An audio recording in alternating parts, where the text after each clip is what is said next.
winning and losing isn't determined by the score. It's determined by how well you did relative to your potential. 90% of us as investors understand that things aren't going to go according to plan on every investment, but it's important to know that you're investing with a team or a group or a person who will address it head on, come up with solutions, and attempt to correct it.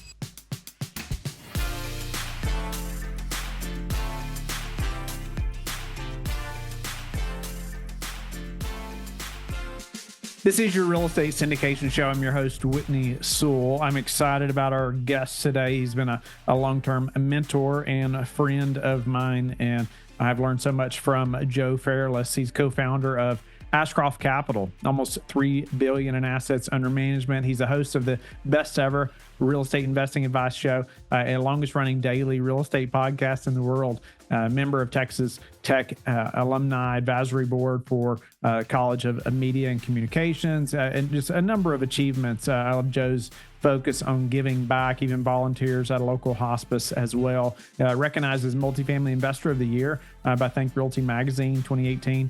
And we dive into a number of things today around passive investors and what you need to know investing, whether in any kind of real estate deal, I believe. But he's invested in over 100 deals passively, actually closer, it sounded more like to 150 or 60, but exited a number of those. And he's going to tell you the lessons learned from all of those investments, all the exits. You're going to hear so much from Joe today, and you're going to be better prepared to make a great investment. Joe, honored to have you back on the show. It's interesting to think back. I think you were like guest 3 or something. And now, 2,000 plus days later, honored to have you back. Wow. I'm going to get my calculator out. 2,000 by 365. 5.47. We'll round up 5.48 years later. Wow. Yeah. Well, we've obviously talked a whole lot since then, but it's nice to be back on the show and looking forward to our conversation. For sure. Honored to connect again and to share, some of the learnings with the listeners from you from that time. And a lot's happened, I think, for both of us. But I want to just jump right to, you and Frank, you all built just an amazing business at Ashcroft. And, over our nearly $3 billion in assets, right? And so, highlight, I think, for the listeners, maybe who Ashcroft is in case they're not as familiar with Ashcroft and you, but and maybe some of the key things that as you look back and think, man, these are a couple of things that really helped us to scale to almost $3 billion in assets. We are a value-add multifamily group. We buy apartment communities. We exclusively buy apartment communities. We're not a development company. We buy existing apartments. Generally, they're a decade or two old, and then we add value to them. We buy in really good submarkets and in really good markets. We have, our assets under management, all apartments, they're about, it's like 2.7, 2.8 billion. We have a little over $1 billion worth of equity that we have that we manage also from those purchases. I started out making $30,000 in New York City as a junior project manager. That's not much in New York City. No, the checks are, well, I guess it was wired to my account. It was like $750 every 2 weeks after taxes. And that's about what my rent was at the time in Brooklyn. And then, I had $15K in student loan debt. By no means did I start this way with this type of business. And you asked about some of the important milestones along the way. I'd say one of them is the mistake I made out of the gate on my first syndication before I met Frank. I did everything on my own. On my first syndication, it was 168 unit. And I made every mistake in the book. The project lost money. I had 12 investors, and I called each of those 12 when I knew it was going to lose money. I said, it's going to lose money, but I'll pay you back plus 14% out of my own pocket. And that's what I did. I paid whatever I could each month after we sold the property. Sometimes it was like $1,000 split among 12 people, and sometimes it was more. and I ended up paying them back. People talk about all the good stuff and all the things that go right, but I think the character is shown whenever things go wrong and how do you approach it. We just did our first capital call on our first fund. Great properties, great submarkets, but we had debt on the properties, all 8 properties that were floating with rate caps, but they were floating, and so we needed to buy rate caps, and rate caps prices have skyrocketed as a result of interest rates. So our plan is to put fixed rate debt on the 3 of the largest properties, which is about half of all the debt across the 8 properties, because the 3 largest are disproportionately larger than the others. And that's the solution that we went to our investors with, and that's the plan we're implementing.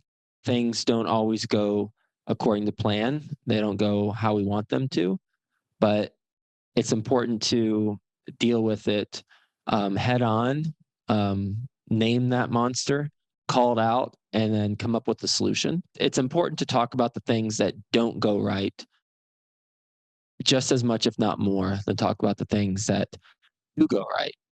We've sold 26 deals. Our average investor return is 25.6% on those 26 deals that we've exited. So we've got a pretty darn good track record, but we also experience challenges. That's business. And you talk about the milestones, important milestones. Well, as business partners and as a company, when you come across those challenges, one or two things will happen. You either grow apart or you come together, and that trickles down to the rest of the team. I had a boss in my advertising days, and when stuff hit the fan, we all grew apart. He didn't approach it the right way. And I saw that. I witnessed it. I saw what it did to team morale, and I saw what it did to ultimately the results of the projects we were on. It wasn't good. Those are the lessons I learned along the way, that it's important to come together when things don't go right.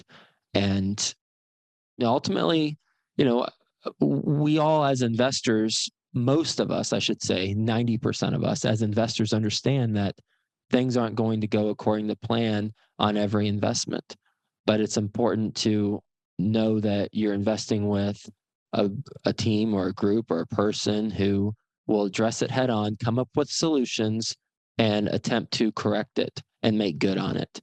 And so, that's a big takeaway that I've gotten throughout my career. So many things there that I want to follow up on, Joe, but a couple specifically, or I'll start with one. I know, obviously, you mentioned you just did your first capital call, and I love, though, that even before that, you mentioned, hey, the first deal that I ever did didn't turn out the way that I hoped, right?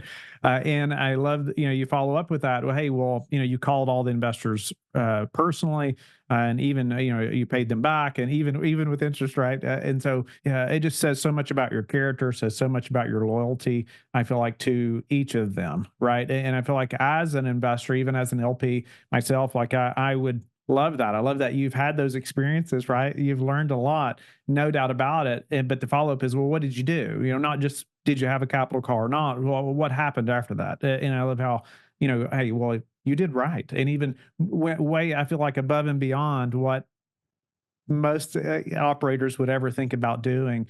And so that just says a lot about an operator that I personally would want to partner with. Right. It just says so much trust, and you went above and beyond. So I think, as an investor listening to, I want to know, like, okay, you had this capital call. Talk through the communications a little bit, how you communicate with investors, and how you all done that. Well, I know you and I have talked about it, and I know you all are top notch, and just how you communicate, how you deliver to investors. Because I know that's a question that they would want to know if they're considering investing as well. We called every single one of our investors. 1,000 in that fund, 1,097 investors. Called every single one of them. Got in touch with about 90% or so of them, in addition to obviously email correspondence. But we personally called every single one of them. And then on top of that, we, doing some things like changing the structure of the fund so it's more favorable for LPs, but then also giving the investors who did participate in the capital call carried interest on a future deal with us, so that they participate in the GP side of the carried interest on a future deal when they invest in that future deal. So, just doing things that show that, hey, we care about you, you're a priority. And this one investment uh, is has challenges, but we're going to work to solve them. We have a solution that we're going to implement. And then in addition to that, we're sorry we're having to go through this. And so we're going to do some additional things to show that we care and that we want to make good. Yeah, you mentioned too, often things don't go according to plan, right? And if you're an investor, an LP that's surprised that something didn't go always according to plan, oh well, that's get used to it, right? In real estate, right? There's just always things that don't go according to plan. But I love that you said, hit it head on, name the monster, come up with a solution, right? It's something I've just always known you to be. It's just like, I feel like you're always very just level headed. Hey, we're not going to get excited about this thing. We just figure out a solution, we move forward. And I've just seen that over a number of years now in you, and just very steady. Where does that come from in you, like Joe Fairless? Where does did this come from? As a child, something your parents instilled in you. Where did you learn to just, what, this is just the way it is. We're going to make the best of it. We're going to come up with that solution, name the monster. We're going to move forward and do the best we possibly can. I don't know, just the level headedness that I've seen in you over many years. Comes from humble beginnings. I'll say that. My parents divorced when I was in fourth grade, I believe.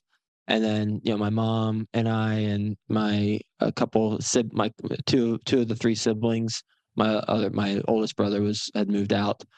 He was 12 years older than me. We moved into an apartment, 2-bedroom apartment, and lived there. And then my mom remarried, and then I had an amazing stepdad, and I have an amazing dad.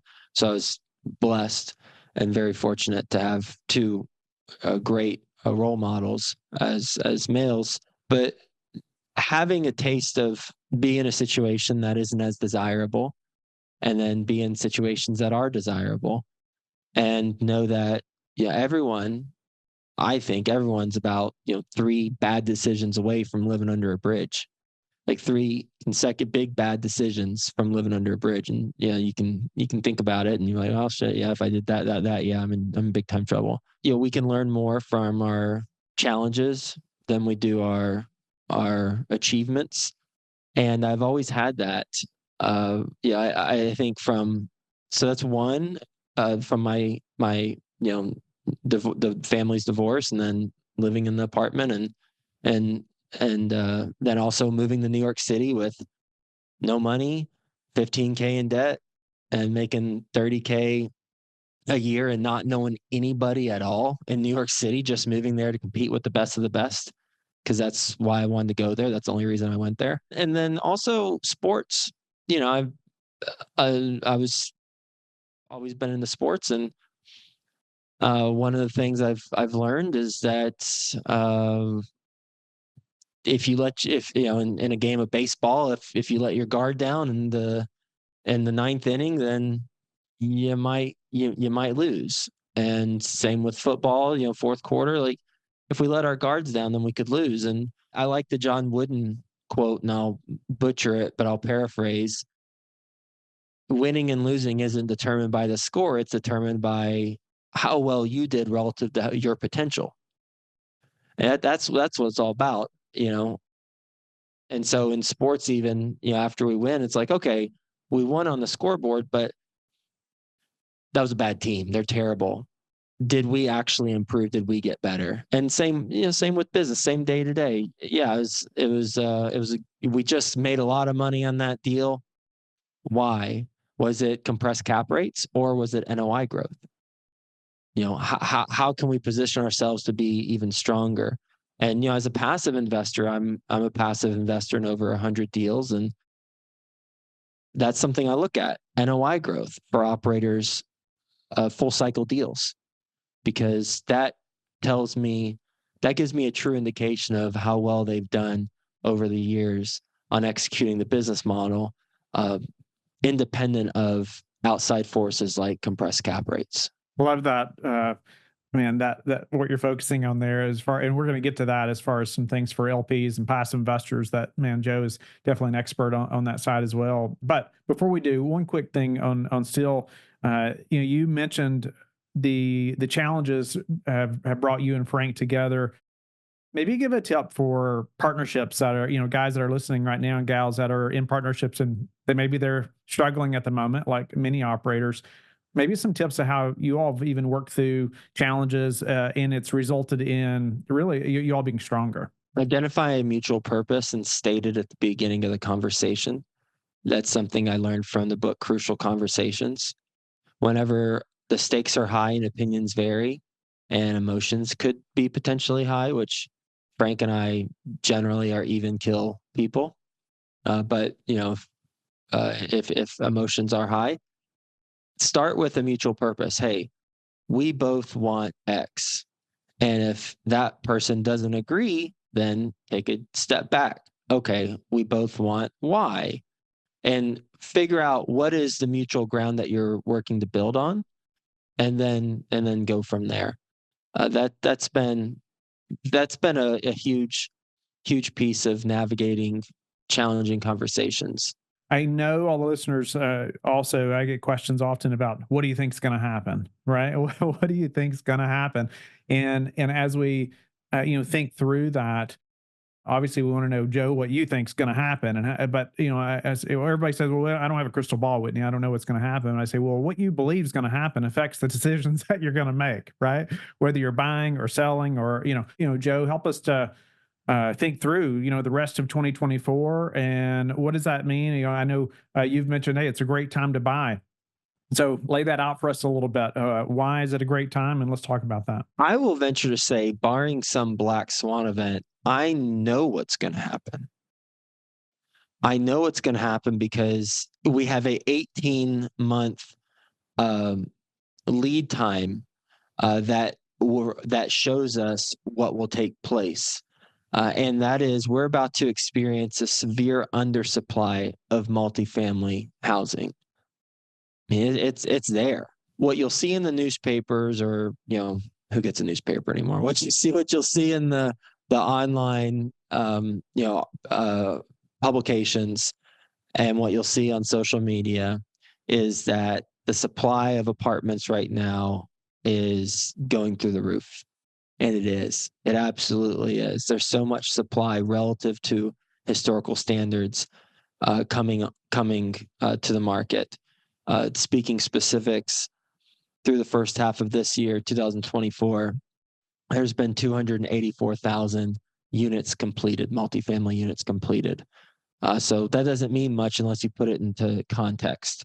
And the context is the average amount of new apartments coming to a market for a full calendar year, not just half a year, for a full calendar year. The average for the last 23 years has been 217,000. But yet this year, we've seen 284,000 just in the first half of the year. Crazy. So much supply hitting the market. But here's the thing.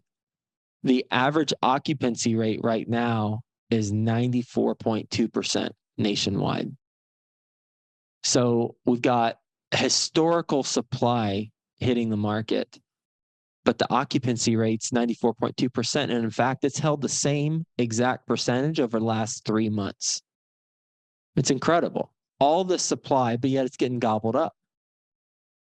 What happens when it stops getting, the supply just stops? Well, there's going to be a lot of demand.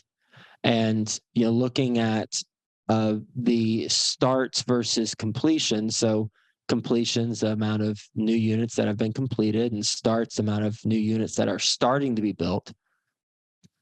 It's the completions have outpaced starts this year more so than any other year since the 1970s.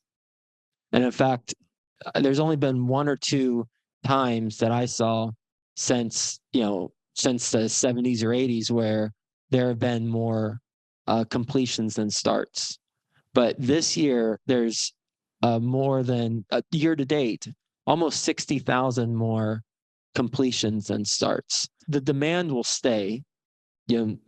Households are forming faster than apartments can be built. It's much easier to move out of your parents' basement than it is to build, get permitted, build, get the financing lined up, and then lease up and stabilize an apartment building. It takes much more time. It will happen, barring some weird event. That will happen. So what happens when we have all this demand and very little supply? Well, what happens with anything in the marketplace when there's a lot of demand and a little supply? Prices go up, right? So we are entering a period. We're not there right now. For the next 12 months, we'll still see headlines that say tons of supply hitting the market, because it's true, it is. There's tons of demand eating it up. But for the next 12 months or so, we'll still see those headlines. But the narrative will completely shift, a 180, starting in 2026. There may be some of 2025, but certainly in 2026, that, hey, what a great time to be an apartment owner. I mean, it will be a once in a generation time to be an owner of apartments, because there's going to be a lot of demand. And regardless of what interest rates do, they're projected to go down, but let's say they stay the same. If they shoot through the roof, apartment investing will, depending on the deal, will be an average investment, again, depending on the deal, depending on how the debt's structured. But if interest rates stay the same or decrease, it's going to be a great time to be an investor in apartments. Go ahead and, or I guess, elaborate on maybe some strategies that you all are implementing now, or assets that you all are looking at, and why, or what you're buying right now. We actually have a deal right now that takes advantage of this situation. It's Braxton. It's called a property called Braxton. It's 5 minutes from Disney in Orlando. It's in the third fastest growing master plan community. Tenants there on average make $115,000, and it's an A-rated school district. And it was experiencing the challenges that I was just describing, and it still is to a certain extent, but there's a shelf life on that. And those challenges are, they were competing against 3 apartment communities that were leasing up, offering concessions to residents. And as a result, Braxton, the apartment community we're purchasing, had to lower their rents or offer concessions in order to compete. Those apartment communities now, those 3, they're about 70% occupied, and they keep leasing up more and more. So as they get fully stabilized, and there's relatively little competition behind them, now we increase our rents relative to the market rate. It's called mark to market. We increase our rents to market rate, and then we capitalize on simply, them completing their lease up process. Buying that property, it's again 2021 construction. Buying that property at 10% below replacement costs is incredible. At a 5.5 cap is incredible for this quality of an area and this quality of a product and apartment community. So, whether you join us on Braxton or whether you buy something else, the value or the insight of there's about to be a severe undersupply of apartments, you can take that and run with it, regardless of if you invest with us or if you invest with Whitney or both or someone else. But there absolutely will be a shift and an increase in value for apartment communities, assuming that these things play out, which we can see the writing on the wall. You can't just snap your fingers and create new apartments. Like, that takes 18 months or so to do, and so we can see it from well in advance of what's taking place. Speak to, do you feel like this supply demand, and like you see this coming, right, where there's going to be a lack of supply, right, and a lot of demand? Like, what about market specific or market specifics you all are looking at for maximizing that? Do you see that being most major markets or mostly Southeast, or do you have a plan for that? Well, so we only buy in the Southeast. The Southeast, the reason why we buy there, and so we have property. We have properties in Tampa, Orlando, Jacksonville, Chapel Hill, North Carolina, Atlanta, Georgia, and DFW, Dallas, Fort Worth. We buy there because that's where people move to. So if you look at what's taken place recently, over the last 6 months or so, you'll see that the population is continuing to boom in the Sun Belt. Rents have remained relatively flat in the Sun Belt. And that is because of the surge of supply that I referenced earlier, which we talked about that, what's going to happen. The Midwest has seen an increase in rent. People aren't moving there as much, but there's not as much supply coming to the market in the Midwest. Cities like Cincinnati, for example, they have really good rent increases. Coastal cities, no, thank you. There's all sorts of challenges with coastal cities. So we'll continue to buy in the Sun Belt because that's our approach. But I'm a passive investor in the Midwest also. And those projects, depending on the operator, depending on the market, depending on the submarket, depending on the deal structure, depending on the debt financing, all that stuff. But generally, those deals are just as effective or just as successful as the Sun Belt deals. Well, you mentioned investing across in other markets passively as well. Speak to as you talk about Braxton and things. Hey, investors, listen up to these things about Braxton. What other advice are you giving to, say, first-time passive investors right now as they're thinking about, man, is this the right time to invest? What else should they be considering? What are some things after investing as an LP over 100 plus deals that to look for now that you didn't the first dozen maybe? I now will only invest in owner-operator deals. I won't invest with someone who is a co-sponsor or someone who doesn't have control over the outcome of the business plan, the execution of the business plan.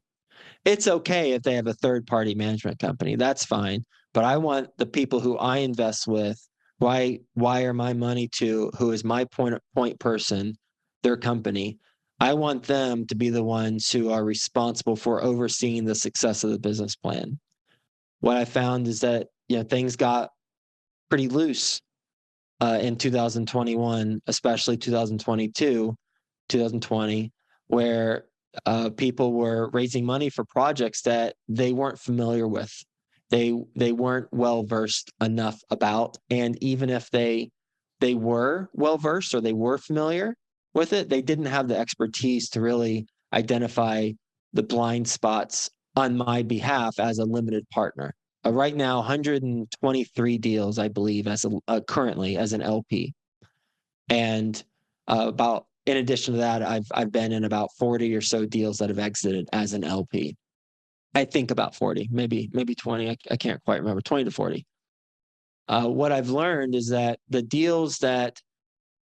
current deals that I have, the deals that aren't doing as well tend to be the deals that I invested through someone who isn't the owner operator, isn't the one making the decisions. They might have opinions on how to course correct, but they don't have the voting rights. They don't have the actual ability to course correct as a result of how it's structured.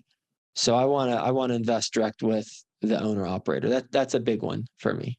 I like that, and yeah, you're getting feedback from directly from the horse's mouth, right? I don't know a better way to say that other than through somebody else that's not in the day-to-day of the operations. One thing I've also realized, and by the way, this doesn't help anyone wanting to invest with us, but it's just something I realized as an LP. is that bigger doesn't mean better for LPs necessarily. So Ashcroft, we only invest in 200 plus units because that's just a model that anything smaller than that, generally speaking, doesn't make sense for us. And those deals, 200 plus unit deals, they can work out really well. But so can a 30 unit. So can a 50 unit. So can a 100 unit. So can a 12 unit. And I've invested in those types of properties. And what I've seen is that the 12 unit to 100 unit operators, the communication and the reporting will be spotty, to put it nicely, generally speaking. But the deals can be just as good, if not more profitable, just because they might have bought at a really good price. And hey, if I invest $100,000, my $100,000 doesn't care if it's invested in a 250 unit property or a 10 unit property. It just cares about, how it multiplies. There are opportunities. I would say big equals small and small equals big from a return standpoint. So I wouldn't dismiss a deal as an LP simply because the size of the deal. I would look at it on its own merit and assess the opportunity independent of how many units that it has. But generally, just know that the reporting, the communication, it's not going to be as buttoned up, generally speaking, as it would be with a larger deal with a more seasoned operator. It could be a seasoned operator or somebody with a lot of experience operating that 12 unit, right? But they may not have, say, the enterprise, right, or the team that's doing the reporting and things like you're talking about at that more of a corporate level. If they're syndicating, say, a 50 unit, then they might be a seasoned operator, but they wouldn't have been seasoned with investors.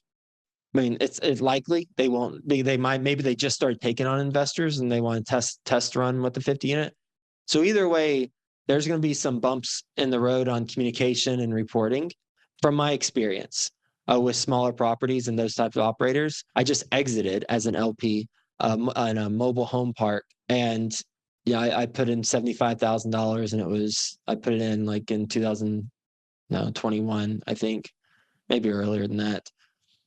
And the communication was there left a lot to be desired. But at the end of the day, I got returns halfway along the way, and I got 86,000 plus my 75,000 back at when we sold. And so, okay, well, I don't know if I'd necessarily invest with that group again, but it worked out well financially.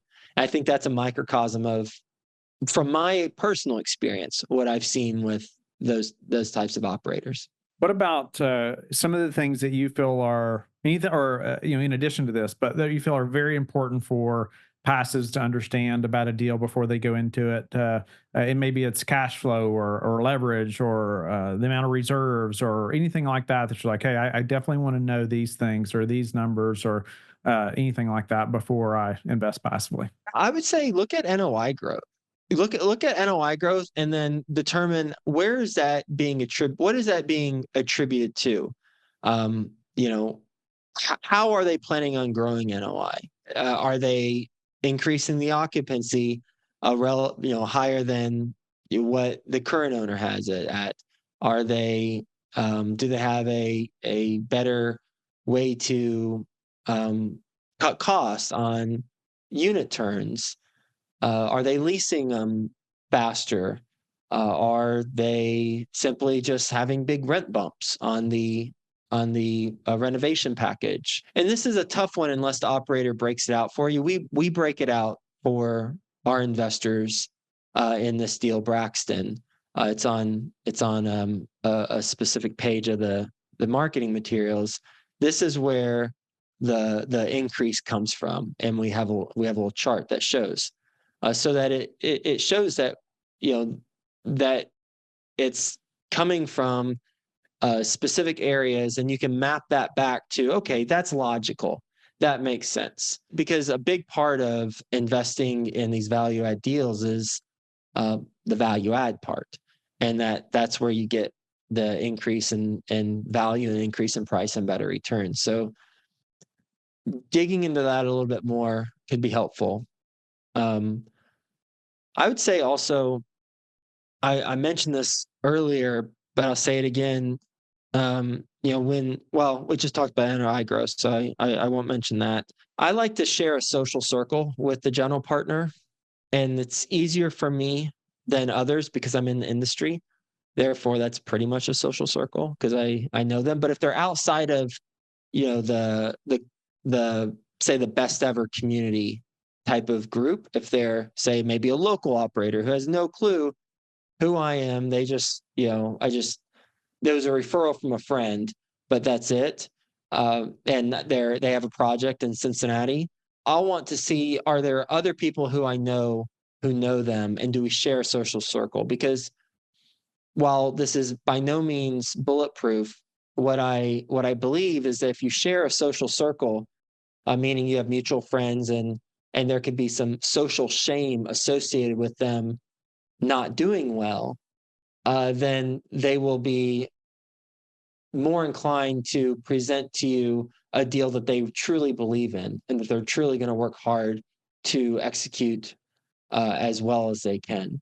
Okay, I'm going to transition a little bit to some different questions for you, Joe. And of course, like I said, I've known you a long time, and something I've also always respected about you is just the drive towards personal development and just continuing growth. And speak to maybe just in general how personal development has influenced your success, and feel free to elaborate on some key things around personal development that you do. It is my success. And if I am not having success, then I lean on personal development to, think through, well, this is happening for me, not to me. This is a gift. How can I leverage this? So even when I'm not having success, I use personal development to help me work my way out of it. Some things that come to mind: nothing has meaning until we decide to give it meaning. I love that. Everyone who's listening to this will hear the same words, but will interpret them in their unique way based on their life experiences they've had up until this point in their own life. And then they'll choose to then take action or not in a unique way that only they can, based off of their unique interpretation of the words that they heard from this episode. And that's what's beautiful. That's what makes life spicy, right? Like you can tell 5 people the same thing, and there could be a general consensus of what was said, but there will be different dimensions on interpretations of what was said. So being aware of that as an individual, that helps with the relationships with your significant other. Hey, yeah, we heard the same thing, but you thought they said that? You thought they meant that? Or, in business, we want to buy this deal, but here's why I like it. Well, here's why I like it. Here's why I don't like it. You don't like it for that? Well, let me tell you, that's an opportunity. Just knowing that is beneficial. So that's one. The other that I live by is the secret to living is giving. Tony Robbins said that. Zig Ziglar: help enough people get what they want, you'll get everything you want. Service to many leads to greatness. Just add value. If I had anything and I said, man, I just want to make sure I add value. I said, we have a deal that I want to share because I think it's going to be valuable, Braxton, but ultimately I just want to make sure I add value to your audience and everyone listening. And so, that's a big belief, core belief of mine. And then I'll say the third was that cherish every moment. The third is cherish every moment. It's on my vision board right now. You can see the clock ticking behind me, counting down to my 90th birthday. It used to be but my wife wanted me to change it. Now I agree with her. That should be my countdown to my 90th birthday clock. That reminds me, it ticks down every second. It reminds me to cherish every moment, to really be present. You will never see me checking my phone, texting, or emailing when I'm in the presence of a conversation. I typically don't have my phone because I want to be in the presence, like truly present with the individuals, because that's what matters. Don't go deep enough in conversations and in relationships, and we seek outside, buzzes and dings and beeps and just superficial stuff. But that does, everyone knows that doesn't truly fill us up. Like it doesn't. I will not be having a smartphone sometime in the near future. I will be going back to a flip phone. Not there yet because, oh, by the way, there's a business that I help run, but I want to eventually. My goal is to have a flip phone and still be able to run the business, but be able to have a flip phone. Love that desire, that goal of having a flip phone, but I'll share a personal story here about you. I bet it's been 5 years ago, or one of the first best ever conferences. I remember being at a large event, and I barely met you at this point, but I remember specifically, and I've told many people about this, that we're in this large room. There's all kinds of people in there, right? And of course, Joe's the host of the event. They're all wanting to talk to him, right? However, I see Joe speaking to whoever it is, whoever he's speaking to at that moment. He's laser focused, right on them. He's not distracted. He's not talking to anybody else. He's intentionally listening to that person who is speaking to them. And I watched you doing that from a distance, and that stood out to me because I noticed that you were that intentional with that person, and no matter who they were, didn't matter how much value you thought they were going to add to you, you were intentionally listening and trying to add value to them. So that stood out to me about you in a big way many years ago. I don't think I've ever told you that, but I did notice that, and I've told many other people about that, and I love that. About you. Speak to though. Often, I love hearing what are some of the key things that are daily habits and routines for you that help you to keep striving, growth personally, and whether it's in business or family or yourself. Physical is I drink a liter of water with a scoop of wheatgrass every morning. My lovely wife is kind enough to fill that up every morning. So I go down to the kitchen. It's for some reason the cup is pink. I don't know why, how that happened. It's always been pink. It didn't like turn pink because of some fungus is growing in it, but it's a liter. It's a big old cup that she just fills up in a scoop of wheatgrass. I've been doing that for, I don't know, 10 years or so. And I probably miss maybe 10 days out of the year, but I've done it besides that every day for the last 10 years. It's a great way to hydrate in the morning. We're dehydrated whenever we wake up, lose a lot of liquid and sweat and stuff. And so get hydrated and then have a little salad, essentially, that scoop of wheatgrass in the morning. 10,000 steps a day.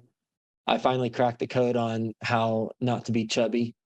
I was 200 to 205 pounds. And I had a hard time figuring it out. Now I've only been above 195 one day this whole year. And it's super easy for me now. And my secret is from 8 p.m. to noon, I don't eat. Intermittent fasting. Some people might say, well, you're just starving yourself. But I believe in it. The book Outlive by Peter Tia talks about it, and there's many other resources out there that can talk about intermittent fasting. But that's been super easy for me. It's dropped 10 pounds, and now I'm between 190 to 194, 189 to 194 consistently, and I'm happy with that. So that's from a physical standpoint. From a mental standpoint, I am reading 18 books this year. I have a vision board on my wall. My 5-year-old daughter knows that once I finish a book, she picks out a smiley face sticker and she puts it on the next to the wall or next to the thing that says 18 books this year. So right now I've got 3, 4, 5, 6, 7, 9, 10. I've read 10 books so far this year. From a business standpoint, I'll say that I have a to-do list and it's minimal for the day. so that I feel really good about what I've accomplished that day, and that builds momentum into future days. So I'll have two or three things that I must accomplish that day. And sometimes it's you spend great time with my family, but I'll always have a to-do list, and then just have a couple things on it. And then I'll have a separate list of like long-term projects. But setting myself up for success is important because it's a great feeling. It's such a, we just want progress as human beings. That's what we leads to fulfillment. Setting ourselves up to achieve that progress is a great way to setting ourselves up to be fulfilled. How do you see your role evolving over the next 5 to 10 years outside of having a flip phone? I don't know. Uh, my focus right now is on the deal that we have at hand, Braxton. I'm not sure how things will continue to evolve. I know we have a dynamic team, and I'll continue to have conversations with investors, um, but probably fewer because the team and Danielle Jackson, who heads up our investor relations department, she's phenomenal, and so is her team in the investor relations department. So I'll continue, but right now it's just the focus is head down and maintain focus on buying the deal that we know or we believe will be very beneficial for our investors and ourselves because of what we talked about earlier with the severe undersupply of multifamily coming in about 12 months. What legacy do you hope to leave? I believe in a living legacy.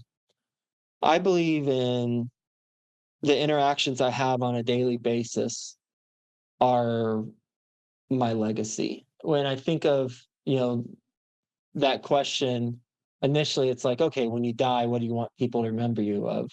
But I don't think that's as important. I think that is like 0.5% important.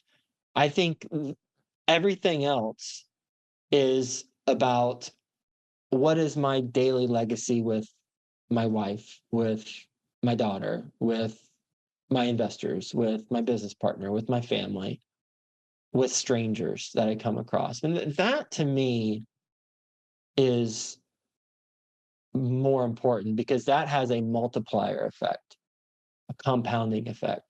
So what do I want that legacy to be? I want it to be that I am better off having met Joe, come across Joe, learned from Joe, heard from Joe than if I hadn't. I'm better off because of him than if I hadn't come across him. That's what I want my living legacy to be. No, I like that for sure. It's all definitely about the relationships and the day to day, right?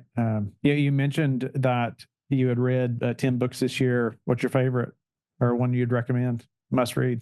I'd say, well, my favorite it would be a book that is like spy thriller. I don't even remember the name. I bought it at an airport. It was really good. The one I'm reading now, actually, I'd say Breathe or Breath. I think that's Breath or Breathe by James Nestor.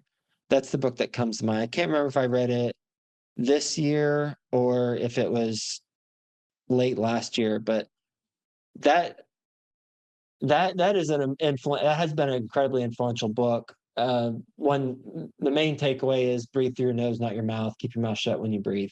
That's the main takeaway, and the reason is it's for when you breathe air through your nose, it filters the air, so it makes it cleaner for your body to use. It warms it up, so it gets into the right temperature and it moisturizes air. Basically, it's much better than if you breathe through your mouth. It's like you know sucking in swamp water, like versus drinking distilled water. If breathing through your nose. So it was challenging, uh, especially to start running while I was breathing through my nose and close my mouth. And I had a cold, and so I was like cut my mouth shut and I was snotting all over. I was like not a pretty sight at all. It was pretty nasty, but I worked through that, got well, and then now I can run and I do everything just mouth shut, breathe through nose. It's fascinating. The book is fascinating. It's actually the author talks about, or who he writes about, how we have messed up teeth. One of the big reasons is because our jaws are shorter, because we don't use our jaws like we used to back in the day, way back in the day, when we were actually chewing on stuff. And now we don't chew on a lot of stuff. It's a fascinating book. So I'd recommend that book. And some of you will curse me because of it if you read it, because then you'll start thinking about breathing. And that's something that you haven't thought about. It's like, it's like blinking. It's like, oh, don't think about blinking. It's such a brain teaser. Well, I apologize in advance to start having you think about breathing, but I think you'll be better off for it. It's funny. As soon as you mentioned that book, it made me want to take a deep breath and exhale slowly through my nose. Like I read it a couple of years ago, and it was interesting. Like the sicknesses that were cured by so many people just by breathing slowly through their nose, exhaling slowly. And anyway, I was fascinated as well. Just a couple other questions, Joe. I know you are somebody that's big on metrics. I ask you as we talk often about this or that, and you'll quote these numbers. Well, this many investors, or this percentage of that, or this. I'm like, okay, wow, it's pretty impressive that he can do this and know all these numbers to that detail. But what are some of the most important metrics that you track? And it could be personally or professionally. Well, right now I'm tracking on my vision board. I've got 195 by the 15th, 10 out of 12 months. So weigh 195 or less, 10 out of 12 months. Well, I've got it every month this year. The first month, I had to do a lot of jumping jacks before I got that scale, hit my number. I was like, anyway, so that's 18 books, 120 volunteer hours. I'm nowhere close to that. I've got to figure out some other solution to doing more volunteer hours. JC plan odd months. So that's Joe Colleen, where I plan the odd months for us to go out, like do a dinner out or something on the odd months. JQ, 12 out of 12. So that's a dad-daughter night, 12 out of 12 months. 120 million raised for the year, and 1800s nighttime fun. So 1800s was the golden age of board games. I enjoy board games. I enjoy most games, and I would much rather do that than watch TV or do something else. So being more intentional about initiating that with the family at night. Love that. It's so interesting. I'd never heard of that before too. You mentioned it a few months back about the 1800s fun, and also how you and Colleen swap the months and who's planning, and I love that as well. Well, Joe, how do you like to give back? Oh, I'd say it depends on the day, but recently it's when we go on a walk. We go on walks every day. Bring a trash bag, and I just pick up trash along the way and do that. And there's other stuff too I do, but hospice and some other things. But recently it's been just picking up trash on our walks.